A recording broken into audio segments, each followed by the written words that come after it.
This is the Ramana Maharshi Self-Knowledge Satsang, a time for self-reflection and self-inquiry. Know yourself and always be free and at peace. I'm Richard Clark, hosting this satsang. I'm a seeker like you, sharing what we love. I've been blessed with years of deep teaching, and so I bring this to you in this satsang. The background image today is Arayaninallur Temple. This temple was an important stopping point on Venkataraman, the young Ramana Maharshi's way from Madurai to Arunachala and Tiruvannamalai. Let me set the scene. It was 1896. Venkataraman had taken the train north from Madurai to go to Arunachala. After the first day, he got to Villapurnam. Then, with the remainder of his money, the next day he took a train to Mabalapan. This left him about a 30-mile walk to Arunachala. He set out on foot on the road to the next small city, Tirukkoilur, about 10 miles away. What happened next is described at bhagavanramana.org. After he had walked about 10 miles, he reached the temple, Arayaninallur Temple. Night had fallen, and so he sat down outside the temple to rest. When the priest opened the temple for puja, then Venkataraman entered and sat in the pillared hall. A brilliant light pervaded the entire temple, which he first thought must have been emanating from the image of God in the inner sanctum. He searched for the source, but found it was not a physical light. When it disappeared, he sat in deep meditation, and the temple priests who needed to lock up the temple roused him. He asked them for food and was refused, though they suggested he might get food at the temple in Kirlur, where they were headed for service. Venkataraman followed and sank again into samadhi in the temple. Late in the evening, when the puja ended, he asked for food and was refused again. The temple drummer, who had been watching the exchange, asked the priest to give his share to the boy. What is even more special about this is that this place where the light was seen, it was seen more than 1,000 years before by the most important Tamil saint, a child saint, Sambanar, in the 7th century. I have more photos of this place for you. Carol and I took them in 2009.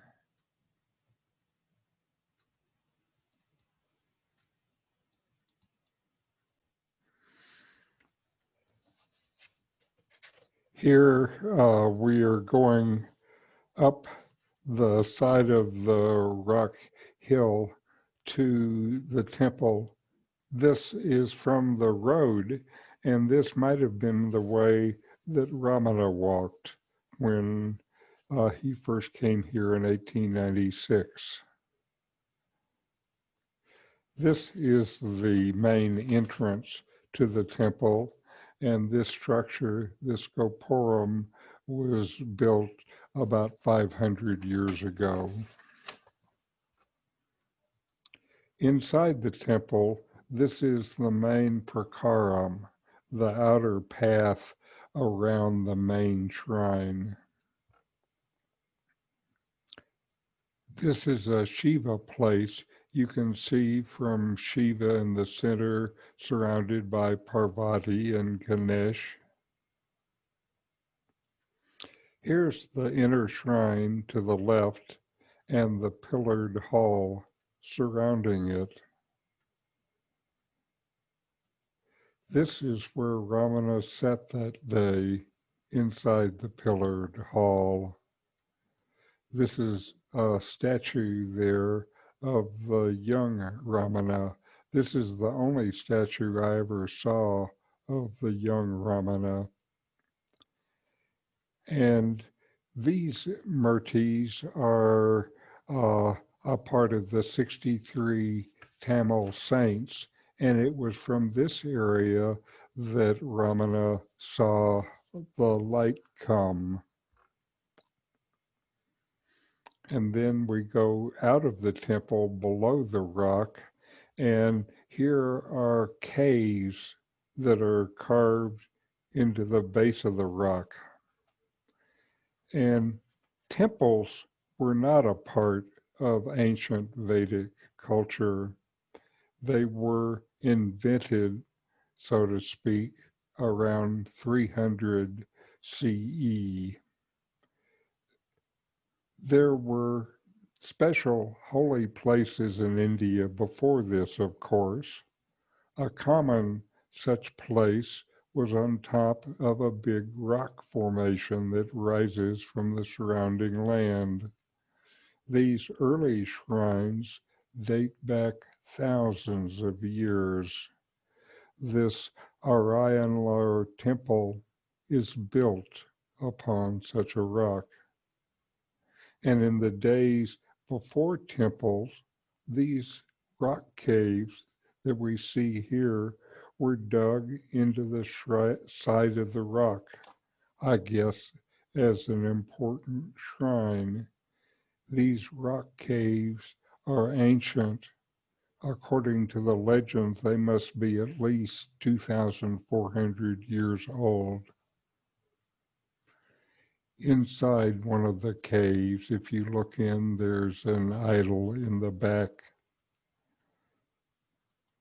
And across from the caves is this water area, and then this is a shrine to Draupadi. And this relates to the most ancient history that is associated with this place, and it's from the Mahabharata period, maybe 400 BCE. It is believed that the main characters of the Mahabharata, the Pandava brothers, visited this place, and that the temple tank close to the cave in which they stayed was created by Bhima, the big warrior's mace. Pah! We were told by a local woman that he used the water to brush his teeth, and that the shrine on the rock on the other side of the tank is for Draupadi, the wife of the 5 Pandava warriors, including Arjuna, who won her hand by his fantastic skill with a bow. Now, on to this week's videos and program. First is this week's reading from Who Am I?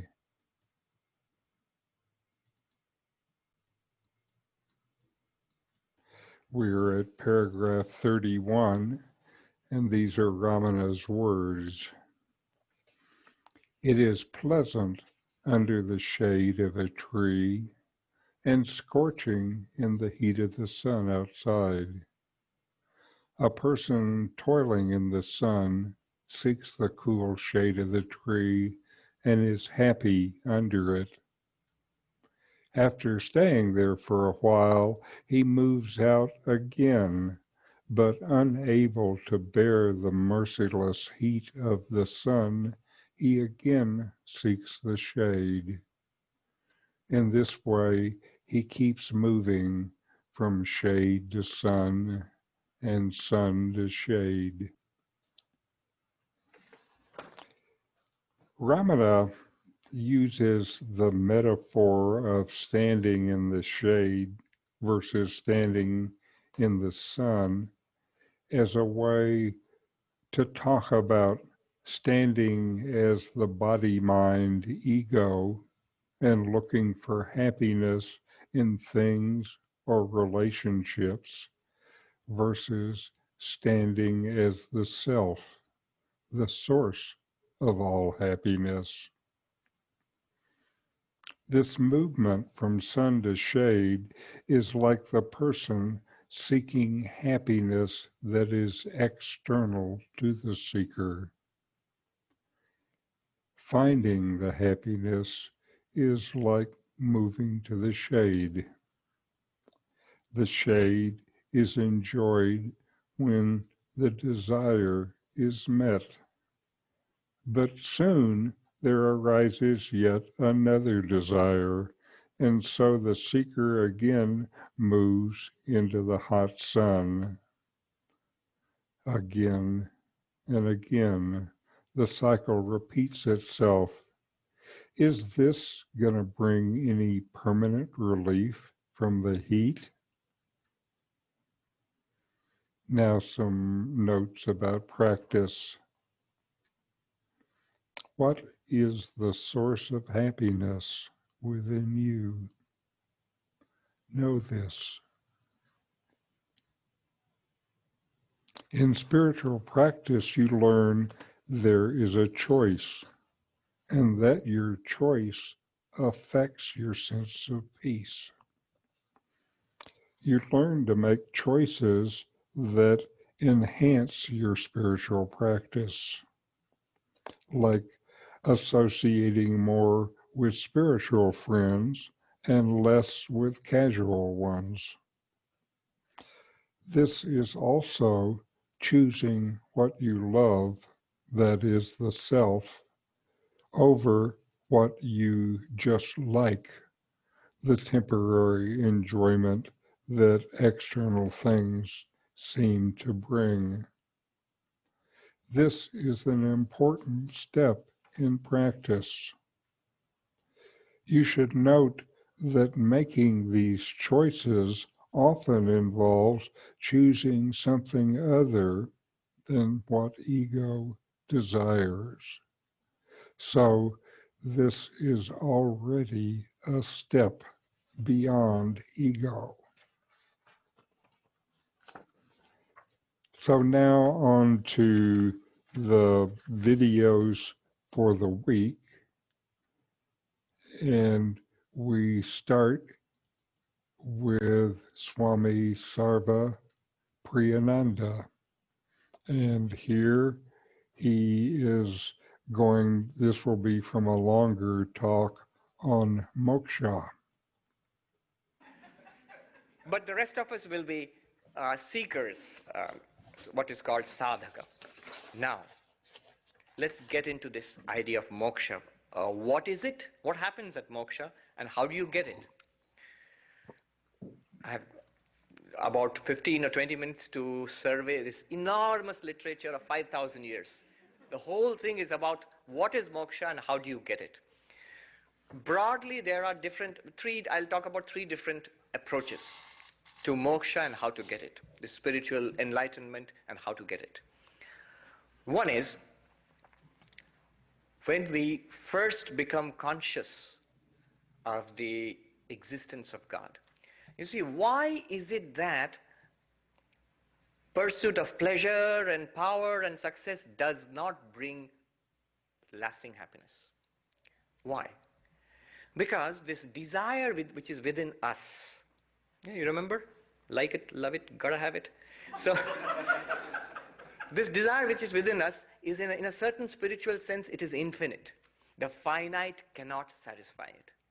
That which does not last, that which melts away like snow on a hot day, that cannot satisfy the spiritual yearning within us. The poet speaks of the God-shaped hole in our lives. As we enter an age of agnosticism and atheism, there is a God-shaped hole in our lives. We are trying to fill it up. Pleasure and power and art and environment and science and literature and so many pursuits. To some, but not with much success. Even those we consider as heroes of our age kill themselves out of sheer meaninglessness. Why? Because no finite pleasure or success or whatever it is can fill up that infinite desire. Only the infinite can satisfy an infinite desire.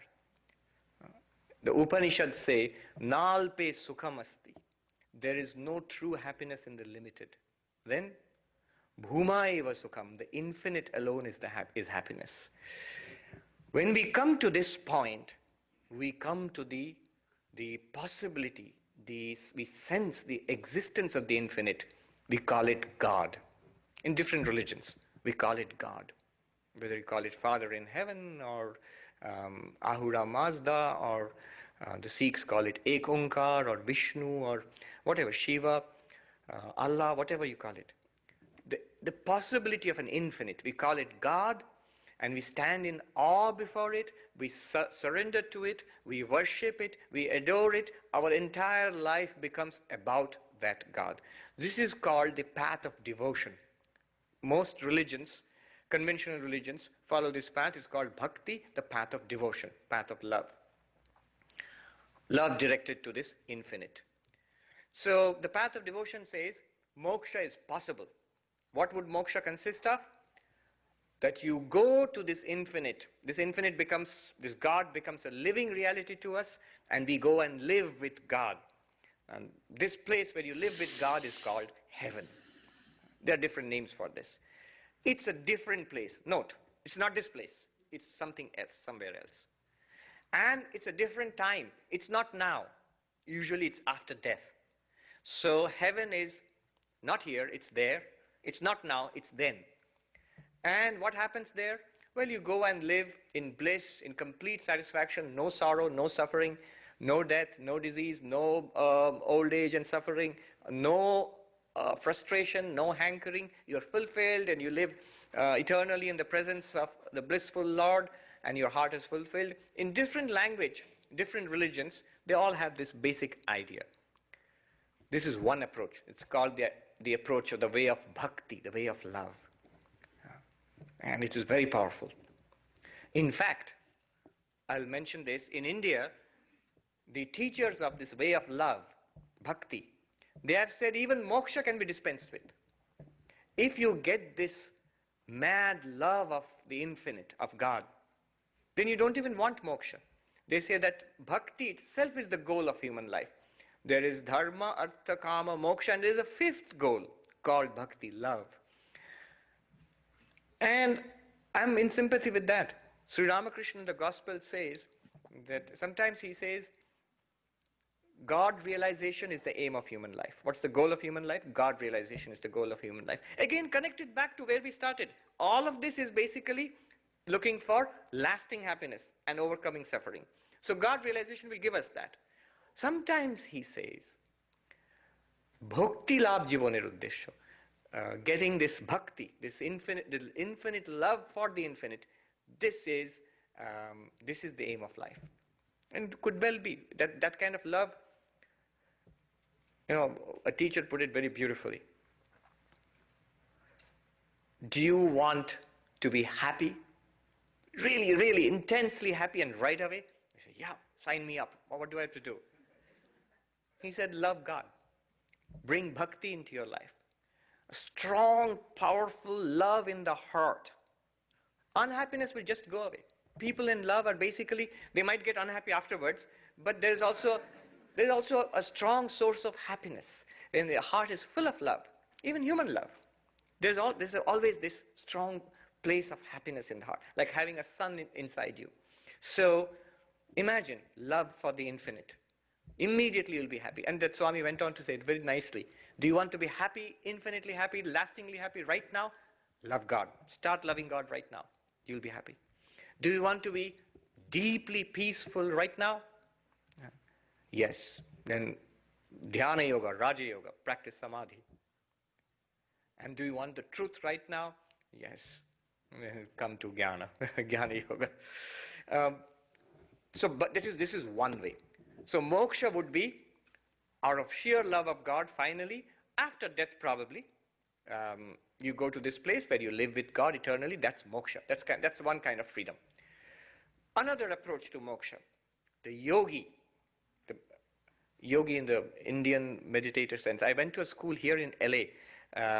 It was a Catholic school, and I had to talk to them about Hinduism. It's a religion class. When I mentioned yoga, one little kid said to me, "Oh, you have yoga in India too?"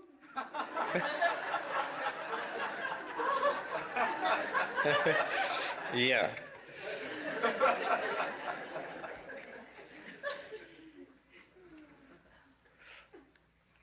The kids are more interested in Yoda than yoga today. Yeah, it's only the young people who laughed. The older generation, they don't know what is Yoda. There's a professor in Elizabethtown College who is a professor of Indian philosophy, Professor Jeffrey Long. He teaches a course on Vedanta and Star Wars. So I invited him to give a talk at the Vedanta Society in New York, and I selected the subject. The subject was the yoga of Yoda. And he said in the talk that when I give this talk to American boys and girls in the college, I have to explain yoga. Yoda, they all know. Star Wars, they all know. But the Vedanta and the yoga, it has to be explained. And he said, in the Vedanta Society, where it's mostly older people, so he said, here, I have to explain Star Wars. So more than half the lecture, he told the story, which I think every kid in the world knows by now. Anyway, so the way of the yogi says, no, not God, not faith in God, not surrender to God. All that is good, but that's not really what the moksha is about. What is moksha about? The problem is not lack of faith in God. The problem is our minds are so distracted. Our minds are so restless. If we could calm down the minds deeply, our own mind, if we could calm down, be absorbed in samadhi, then the truth about ourselves would be revealed. We are not part of material nature. This entire universe, including this body, the brain, nervous system, even the mind, this is material nature. We are none of it. We are infinite consciousness, becoming trapped, as it were, by material nature. In Sanskrit, Prakriti. Our real nature is Purusha, and material universe is Prakriti. Becoming trapped by it, we think we are bodies and minds, and we engage in various pursuits to get pleasure and power and wealth, and we get trapped in this cycle of birth and death. The way to moksha, they call it kaivalya, aloneness. It will become clear why. The way to moksha or kaivalya is to realize that you are that infinite spirit. How do you realize that? In meditation. So it's a whole science of meditation. Patanjali Yoga is like the archetype of meditation, the basic manual of meditation, oldest. But there are a variety of meditation techniques across Hinduism, Buddhism. Buddhism has very developed meditation techniques, especially in the Zen traditions, and also especially in the Tibetan Buddhist traditions. All of them say that by meditation you can discover the truth and be free. Basically, by controlling the mind and calming the mind, the truth will be revealed. Swami Vivekananda, commenting on the sutra, Tada drashtu swarupe avasthanam. In the Yoga Sutra, he says, when the mind is absolutely calm, it's like a lake whose water is lucid, pure, and still. Two things need to happen. The water has to be clear, and it has to be still. If it is wavy, you cannot see through it. If it is dirty, you cannot see through it. It has to be still and clear. The mind becomes like that. A pure mind and a still mind, it reveals the self, the real self beyond it or underneath it. You can see straight through the waters of the still, clear waters of a lake to the bottom of the lake. In the same way you realize. Otherwise what happens is, the next sutra says, vritti sarupyam itaratra.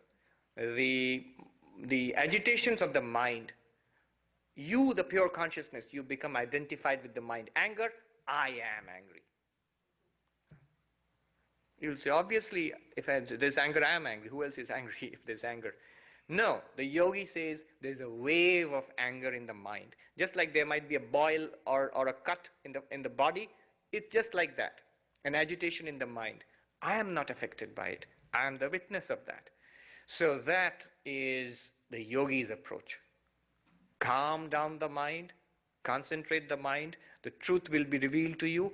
When you realize you are that immortal spirit, I really like that saying. We think we are human beings in search of a spiritual experience, but the truth is that we are spiritual beings having a human experience.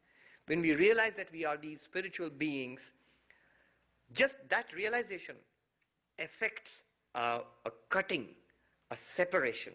Material nature, universe lets go of you.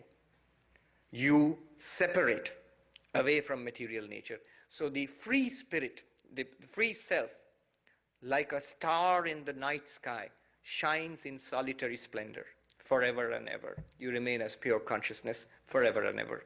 So that is called kaivalya, aloneness. Now you know why it's called aloneness. Sounds a little lonely, but anyway. But that's also moksha. That's the yogic idea of moksha. By the way, these are not all or nothing. It's not that you need bhakti and ultimately you'll have to go to heaven and then you get moksha. Before that, nothing. No. Every little bit you practice, you get results right now. Start right now. Love of God, you will get the result right now. You don't have to tell anybody. You will see it in your own heart. Meditation. Do it seriously, profoundly, for a short period, intensely. You will begin to see that there is some truth in this. Robert Wright, he's a neo-Darwinist, atheist. He's written this book, Why Buddhism is True. And he writes it's become a bestseller in bookstores and all. And he writes there that I don't subscribe to any kind of metaphysical claims of Buddhism, but I can clearly see meditation works. So do a little bit of meditation, far short of nirvana, far short of samadhi. You will get peace of mind to some extent. Okay. Now comes the third approach. If you're going, what were the first two? The first was love of God leading to moksha, freedom, which is eternally staying with this infinite God, God of religion. The second approach is the approach of meditators, of yogis, of Buddhists, where by meditation you discover the truth about yourselves, and discovering the truth sets you free. The Sankhya or the yoga philosopher will say, material nature lets you go. Prakriti and Purusha separate. The third approach is what I've been waiting to tell you actually, is the approach of jnana, knowledge, the non-dualist approach, which says, wait for it, moksha. I have news for you. You already got moksha. You already are free. All of us are already eternally free. We just don't know it. The whole problem is not to attain freedom or moksha. The whole problem is to realize that we already have moksha. You say, if that's so, then why are we here? We are here for moksha, right? Why are we here? In Vedanta, they have a saying, praptasya prapti nivrittasya nivritti. What you get on the path of knowledge in Vedanta, the moksha you get, is what you have already got. You've already got it. Vedanta tells you, points it out to you. Look there, you've got it. You don't get it anew or fresh. Because Vedanta says what has a beginning will come to an end. If you actually get moksha now, if freedom starts now, then that which starts now will come to an end one day. What use is that kind of freedom? That freedom that is worthwhile, which is there all the time, which is there everywhere, and which is your very nature, which is not limited in Sanskrit, not limited. Desha kala vastu paricheda shunya. Devoid of limitations of time, space, and object. At all times, at all places, and in everybody, in you, in me, and everybody, this moksha, the nature of freedom, is always there. But it is covered by ignorance, and the whole purpose of spirituality is to point out all the spirituality that we do, whether it's meditation or devotion or philosophical inquiry, all of that is to remove the wrong notion that we are not free. So you can see it goes to stratospheric levels. It's telling you that you are a Buddha right now. The only difference between Gautama Buddha and you or me is that he realized he was free. We don't realize that. We think we are in bondage and we will get freedom. We will go through a whole process of spiritual practice to get freedom. There is this story of the donkey. I love it. Yeah. It's like this.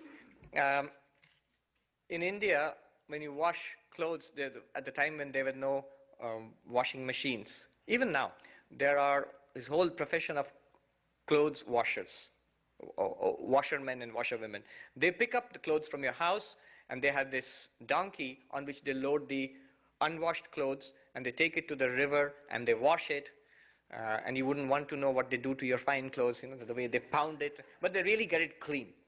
And then they spread it out in the hot sun on the rocks, and they spend the whole day there. It's all clean, and then they fold it, put it on the donkey, and come back home. Next day they come and deliver it at your home. I've seen that happen also when we were children. Now the story goes, this washerman, he has this donkey, and he goes out to the river to wash the clothes. When he reaches the river, to his shock, he discovers that he forgot to get the rope with which to tie the donkey to the tree. Now, if he goes and washes the clothes, the donkey will wander off, and he's a poor man. He can't afford it. His SUV is gone. While he's wondering what to do, does he have to go back? He'll lose a whole work day to go back home and just for the rope. This wise man walks past and says that, don't worry. All you have to do is just go to the donkey and pretend to tie it. Okay, will that work? Yes, try it. So he goes to the donkey, and as if he's got a rope, he whips it out. Nothing is there. And the donkey is watching like this. And he pretends to tie it tightly with the tree, and the donkey is watching, and sort of whisking its tail and flapping its ears and looking. And then slowly the washerman takes the clothes and keeps looking back at the donkey. The donkey is standing perfectly still. And all day long while he's working, he keeps looking at the donkey once in a while, standing perfectly still, doesn't go anywhere. And he says, wow, so simple. And then in the evening when he loads the washed clothes and says, okay, let's go. The donkey doesn't move. And now he's in trouble. If there was a real rope, he could have untied it. But there's no real rope. How can he free the donkey? No matter how he curses and cajoles the donkey, it doesn't move. I have a feeling the donkey might have a slight smile on its lips. And he runs to that wise person's house in the village and says, sir, what trouble you have landed me in? The donkey won't move, and the sun is setting, it's getting dark. And the wise man says, oh, it's so simple. Pretend to untie the donkey in front of it. It goes and pretends to untie the donkey, and of course, the donkey starts moving. We may laugh at the donkey, but that's what is happening to us right now. According to Vedanta, the entire scheme of bondage and freedom, the whole project of moksha is basically tying the donkey and untying it. We are actually free. Nothing has tied us. Vivekananda says, thine only is the hand that holds the rope that drags thee on. You are holding the rope, and it's dragging you on, life after life. Let go thy hold, sannyasi bold, say Om Tat Sat Om. Vivekananda says that. But we will not let go.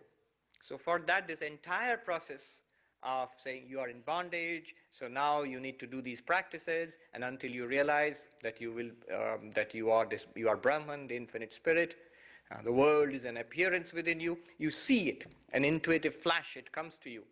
But when it comes to you, you realize you are never in bondage. Moksha is your very nature. It's not something that we attain to. Our very nature at this moment is that we are eternally free.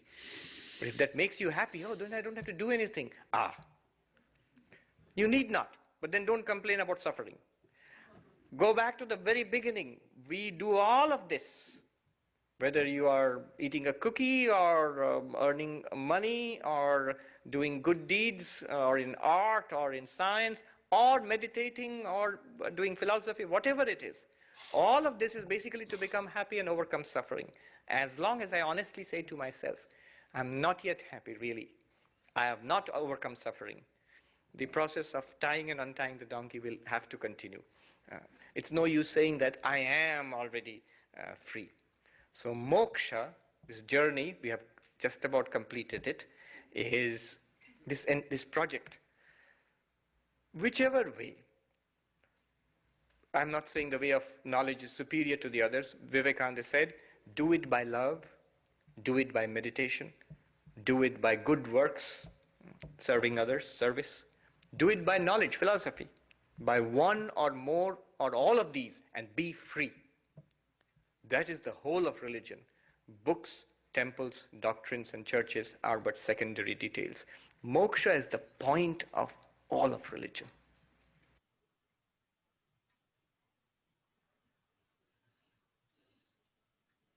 And now we'll listen to Rupert Spira, and he talks about that which is never ceases to be.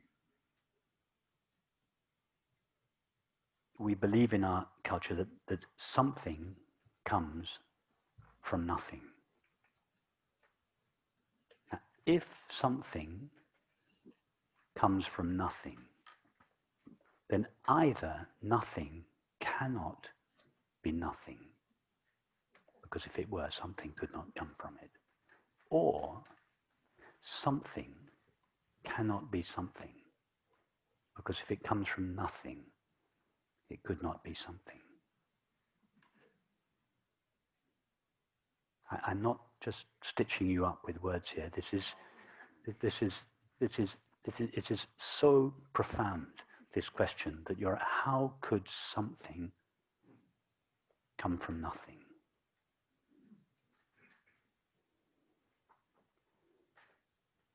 Either nothing is not really nothing, or something is not really something. But notice that both these ideas are founded on the idea of things.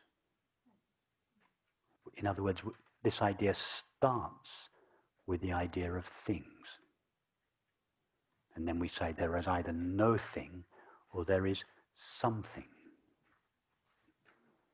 But if we explore these things in our experience, what are these things that we refer to?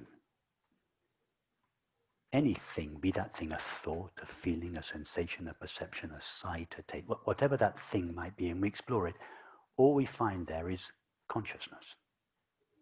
Can anybody now find anything in their experience other than the knowing of it? Has anyone ever found anything in experience other than the knowing of it? So if we go deeply into experience, all we find is knowing. And it is knowing that knows this knowing. Now, knowing is neither something nor nothing. It's got nothing to do with things. So reality is neither something nor nothing. Something and nothing is an old belief it's part of the whole materialistic mindset that believes in the existence of things. Abandon the idea of things. Why? Because nobody's ever found a thing. All that is ever known is knowing. Start with knowing and see if anything other than knowing ever comes into existence. Is there Is there any evidence in experience for anything other than knowing? Has any scientist or philosopher or astrophysicist, did Einstein or does anyone ever found anything other than knowing in their experience? Do you know what the definition of matter is if you look it up in Wikipedia?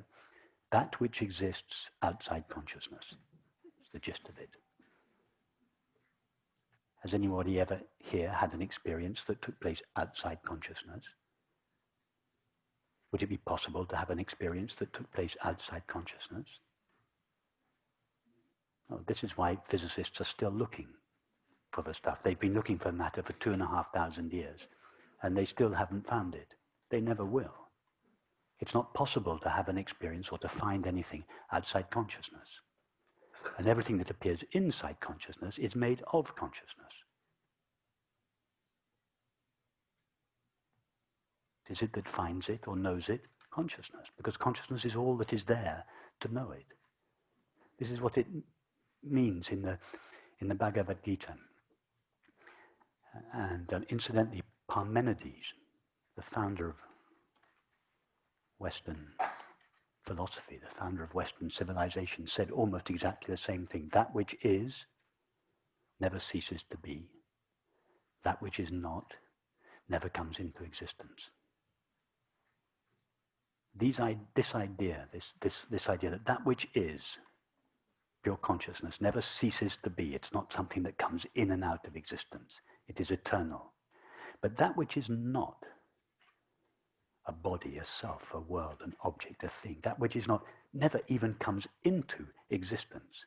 Remember, existence from the Latin ex sistere, meaning to stand out from. Nothing stands out from consciousness with its own independent existence, just like no character in a movie stands out from the screen.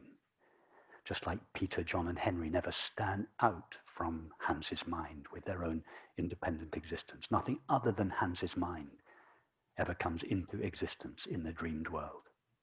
That which is, pure consciousness, never ceases to be. That which is not never comes into existence. There is just a single, eternally present, infinite, intimate, indivisible reality, of which all of this is the play. And when something disappears, such as a thought, its reality, pure knowing or consciousness, never itself disappears. Just like when a lump of ice melts in water, the water out of which it was made doesn't disappear.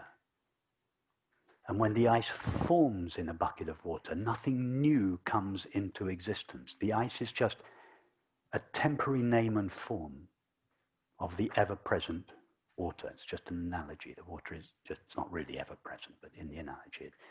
So the ice seems to be an object with its own independent existence, distinct from the water. We call it ice instead of water, but it is just a temporary modulation of the ever-present stuff, water. The ice is a temporary name and form. The ice seems to come into existence and it seems to go out of existence, but its reality, the water, doesn't come in and out of existence. That which is never ceases to be. That which is not never comes into existence. And this is what the Sufis mean. They express it in religious language when they say, wherever the eye falls, wherever you look, there is the face of God.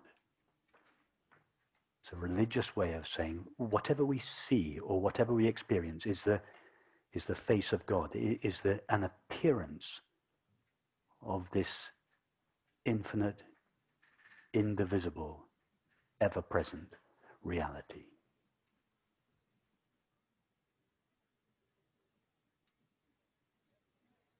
And all that is necessary is to recognize that and then to lead a life to the best of our ability that is consistent with that understanding.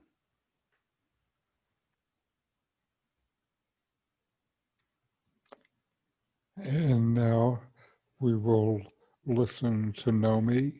His talk is Attainment of the Ever Attained.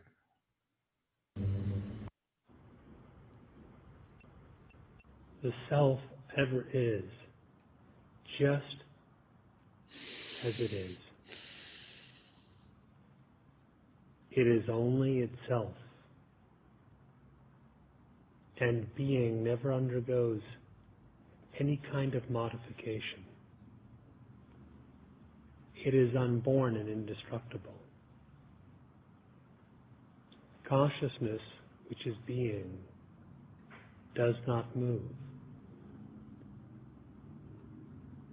Its nature is never altered. Bliss is of this formless being consciousness. It is ever attained, ever established in its own nature. Inquiry reveals the knowledge of the self as it is. In the course of spiritual practice, generally one of two views is taken up regarding the self and in the attainment of the realization of the self.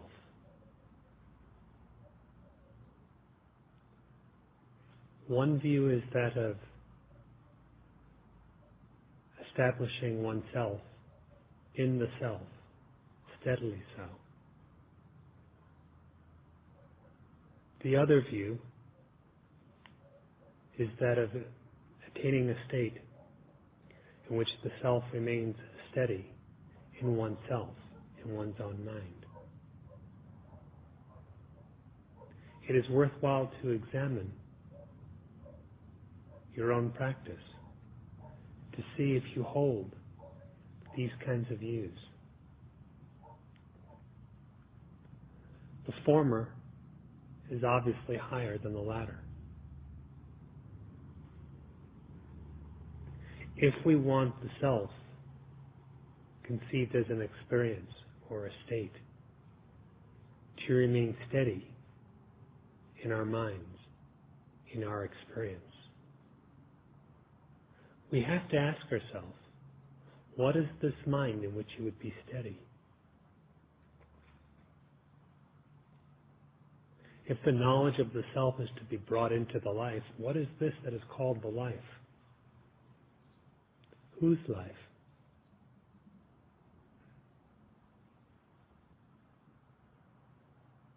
As long as that whose life, whose mind, or the nature of the mind, were left unexamined, how could the desired steadiness, that goal, be reached?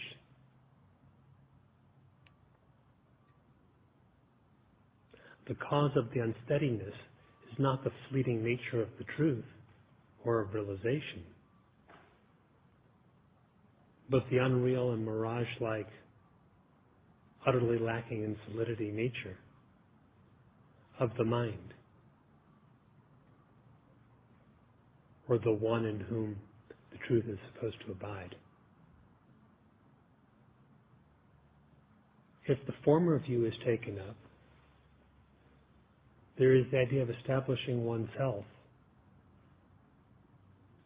in the self. But how is that to be accomplished unless an inquiry be made as to who it is that is to be established? Who is it that now stands distinct, subtly or grossly so, who will become established in the truth? Whether we think the truth should be established in us, whether we should be established in the truth, what is necessary is to know the nature of oneself. Self-realization, therefore, is, we could say, the attainment of the ever attained, and does not involve establishing the truth in oneself, or oneself in the truth, as well intentioned as these might be, but the realization of one's only identity as that solitary, indivisible existence, which is ever established, the eternal reality. So while we may loosely speak of realizing the truth within, dissolving the mind therein and becoming steady,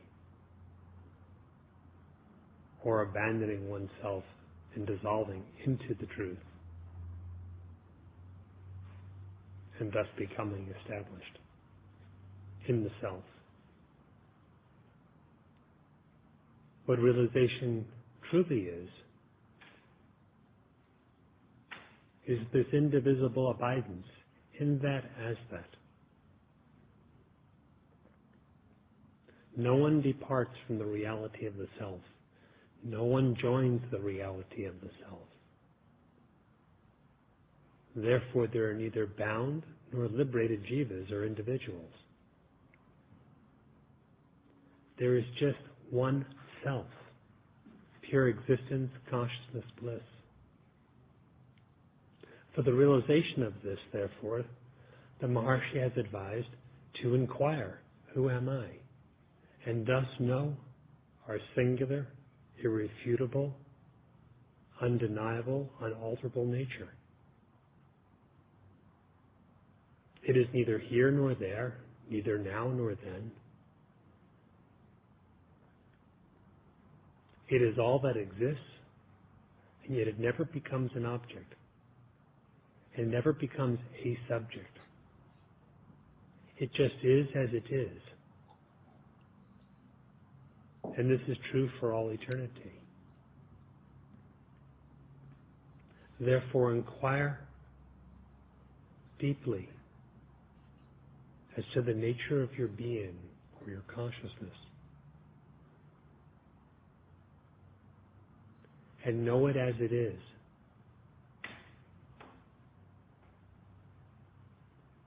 In this is found the permanence of realization, for that which is unborn is imperishable.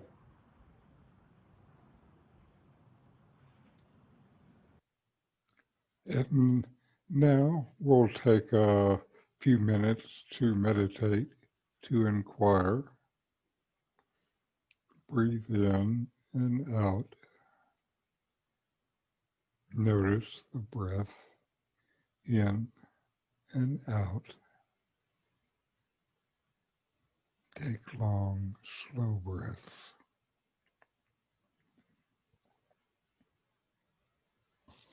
And just notice that you exist. You exist, and you know that you exist without thinking of it or feeling it. You just know. And now inquire, investigate within yourself, within your actual experience right now. What is always present within you?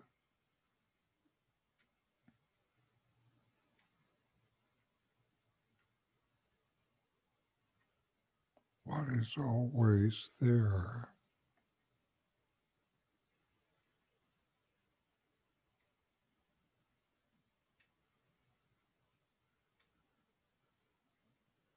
What does not come and go? So many thoughts and sensations and feelings there are, and they all come and go.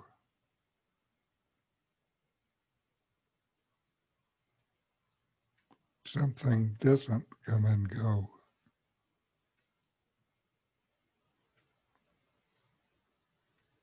What is this within you?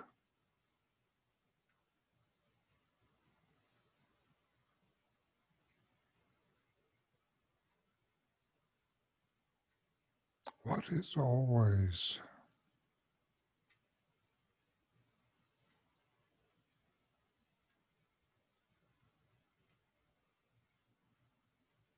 And who am I?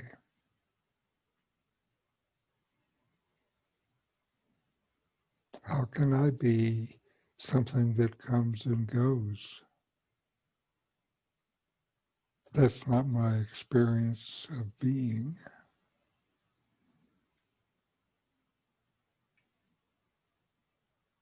Who am I?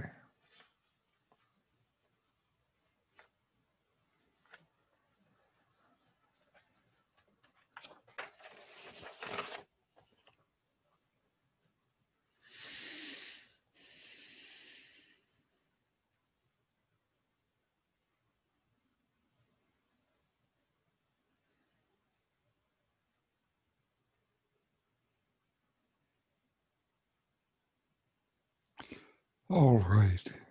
We'll close with a short chant. Om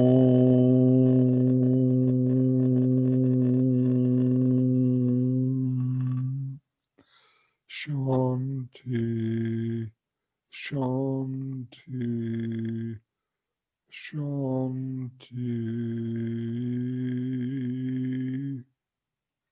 Om.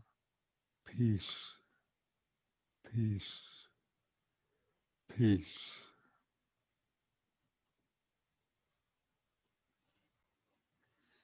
Now, if this satsang was of interest to you, I have more, a free book site, a YouTube site, and my blog. The URLs will be on screen next. These satsangs will continue in the coming weeks with this series based on Ramana Maharshi's book, Who Am I? Thank you for letting me share this teaching with you.